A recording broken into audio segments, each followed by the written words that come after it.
박민 KBS 사장이 취임 하루 만에 대국민 기자회견을 열고 재창조 수준의 혁신을 천명했었지요. 박민 신임 사장의 앞으로의 행보가 더욱 기대되는 것은 그가 가진 추진력 때문입니다. 취임 후 단 며칠 만에 KBS가 확 달라졌다는 평가가 나오고 있는데, 특히 KBS의 저녁 메인 뉴스가 정말 많이 바뀌었습니다.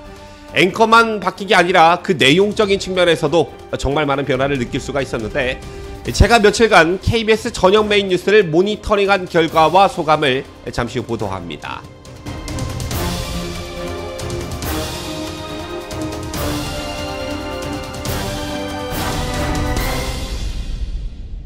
시청자 여러분 안녕하십니까? 뉴스데일리 베스트 민앵커입니다. 박민 KBS 사장이 취임 하루 만에 대국민 기자회견을 열고 재창조 수준의 혁신을 천명했었지요. 제가 이날 박민 신임 사장의 대국민 기자회견을 범상치 않게 본 이유가 있는데, 그게 뭐냐? 일단 KBS가 국민들로부터 외면받은 그 문제점들을 박민 신임 사장이 정확히, 아주 정확히 진단하고 있다는 점이었습니다. 정확한 진단이 있어야 올바른 처방이 나오듯, 이런 측면에서 굉장히 기대감을 갖기에 충분했었는데요. 여기에 더해 요 며칠 지켜보니 박민 사장이 탁월한 결단력과 추진력을 가진 인물이라는 점을 알게 됐고, KBS의 변화 또는 정상화에 대한 기대감은 더더욱 높아져 가고 있는 것 같습니다. 여러분 아시다시피 KBS는 정파적 편향성을 지적받은 지 정말 오래입니다. 박 사장이 언급한 검언유착, 오세훈 생태탕, 김만배 녹취록, 이게 다가 아니었지요. TV와 라디오에서 일부 진행자가 일방적으로 한쪽 진영편을 들거나 친야 성향 패널을 대거 출연시키는 등 편파 방송을 일삼았습니다. 자, 이는 공영방송으로서의 신뢰 상실과 시청률 급감, 경영 악화로 이어졌었지요. 따라서 TV 수신료 분리징수, ETV 재허가 문제, 예산 지원 삭감 등 KBS의 당면한 위기가 외부가 아니라 내부에서 비롯됐다는 박 사장의 진단은 정말 소름 끼칠 정도로 정확했습니다. 자, 그리고 KBS의 변화의 바람, 그 신호탄으로 KBS 저녁 메인 뉴스 앵커를 전격적으로 교체했습니다. 여기서 박민 사장의 결단과 추진력에 다시 한번 놀랄 수밖에 없었는데요. 그런데 더 중요한 것은 앵커만 교체한 게 아니라 뉴스 내용도 정말 확 달라졌다는 것입니다. 지금부터 KBS 저녁 메인 뉴스가 어떻게 바뀌었는지, 어떻게 달라졌는지 모니터링한 결과를 잠시 설명드리도록 하겠습니다. 당장 어제 뉴스만 봐도 KBS 뉴스9 첫 보도는 미국발 훈풍을 다룬 경제 뉴스였습니다. 미국의 금리가 떨어질 수 있다는 기대감에 코스피가 급등했다는 내용이었는데요. 이 탑뉴스를 전하면서 박장범 신임 앵커는 매달 대출이자 갚느냐고 고생하는 분들에게는 좀 희망적인 뉴스가 있어서 첫 소식으로 골라봤다며 이 뉴스를 소개했습니다. 그리고 그 다음은 역시 택지 공급, 전국 5곳 주택 8만 호가 신규 건설된다는 정부 발표가 담겼습니다. 이후 북한 도발, 한미 동맹의 대응, 윤석열 대통령의 경제 외교 등의 소식을 전했고, 그리고 개식용금지 법안을 정부가 마련했다는 단독 보도가 있었는데, 이 보도에서는 김건희 여사의 이름이 언급되지는 않았지만, 아시다시피 법안은 김건희 여사가 의지를 보였다는 이유로 여당에서 김건희법으로 명명한 뒤 세간에 알려지게 된 그런 이슈입니다. 그런가 하면 정권에 불리한 뉴스는 말미로 빠진 것도 굉장히 특징적이었는데요.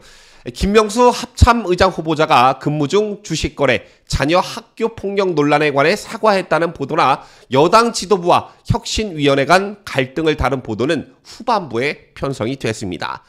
자, 이런 흐름은 어제까지 박민 사장 취임 이후 있었던 세 차례 메인 뉴스 편성에 뚜렷하게 감지되고 있습니다. 지난 13일 뉴스를 보면 그간 KBS 뉴스에서는 눈 씻고 찾아볼래야 찾아볼 수 없었던 민주당 이재명 대표 재판 소식은 물론 문재인의 사위 특혜 채용 의혹 수사 관련 보도까지 전진 편성됐습니다. 또한 그 다음 날인 14일 역시 윤석열 대통령 소식으로 오프닝을 시작했는데요. 첫 보도는 윤 대통령이 개인 투자자 손해를 막기 위해 공매도 금지가 불가피하다고 밝혔다는 내용이었고, 대통령 해외 순방 일정이 민생 경제를 위한 거라는 윤 대통령의 발언도 꼼꼼하게 담겼습니다. 이게 과연 KBS 뉴스가 맞나, 이런 생각이 들 정도였는데요. 저는 KBS의 변화된 모습을 두고 민주당과 KBS 언론노조는 현재 강하게 반발하고 있는 모습입니다. 언론노조 KBS 지부 강성원 지부장은 어제 기자회견에서 땡윤 뉴스의 시대가 도래해버렸다면서 다른 어떤 납득할 만한 설명이 없다. 정권의 낙하산 박민이 취임하기 전과 후 하나의 변수만 작용했을 뿐이라고 지적했습니다. 또한 민주당 장경태 최고위원은 9시 땡윤 뉴스가 부활했다며 박민 사장은 공정성을 회복했다고 했으나 국민께서는 공영방송이 어용 독재방송으로 바뀌는 것을 절대 용납하지 않을 것이라고 말했습니다. 물론 얘네들 입장에서는 날벼락을 맞은 기분이 들 테지만 과연 얘네들이 이런 말을 할 자격이나 있을지 참 의심스럽습니다. 아시다시피 그간 KBS는 문재인 정권 내내 정권의 응원단 역할을 하더니 정권이 바뀐 뒤에는 대선 결과에 불복하듯 정부 비난에만 열을 올리고 있었습니다.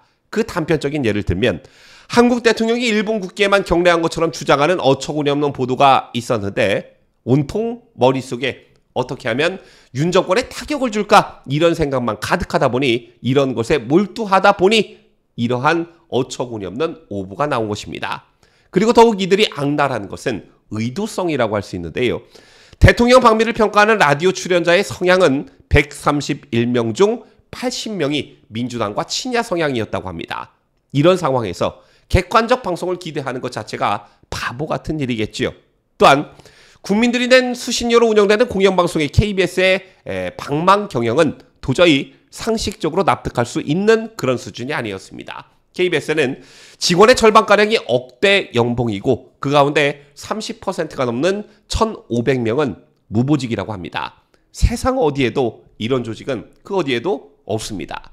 자, 이러니 올해 1분기에만 400억 원이 넘는 적자를 낼 수밖에 없었던 것인데 이는 SBS가 수신료가 없는데도 불구하고 지난해 1,000억 원 흑자를 낸 것과 굉장히 대조적인 모습이라 할 수 있습니다. 따라서 박민 KBS 신임 사장이 대국민 기자회견에서 말한 재창조 수준의 혁신이라는 말이 국민들의 마음에 더 와닿고 있는 것입니다. 하지만 앞으로 박민 사장의 KBS 개혁 행보가 순탄치만은 않아 보이는데요. 당연히 거대 의석을 가지고 있는 민주당의 방해가 있을 것이고 가장 중요한 것은 민노총사나 언론노조가 여전히 막강한 힘을 가지고 있다는 것입니다. 따라서 KBS의 완전한 체질 변화는 결국 종국적으로는 언론노조 타파가 될 것인데 이 어마어마한 KBS 내 전쟁에서 박민 사장이 더욱 용기를 가질 수 있도록 보다 많은 국민들께서 관심과 응원을 보내주셨으면 좋겠다는 생각을 가져보면서 뉴스를 마칠까 합니다. 지금까지 저는 자유대한민국을 수호하는 뉴스데일리 베스트 민앵커였습니다.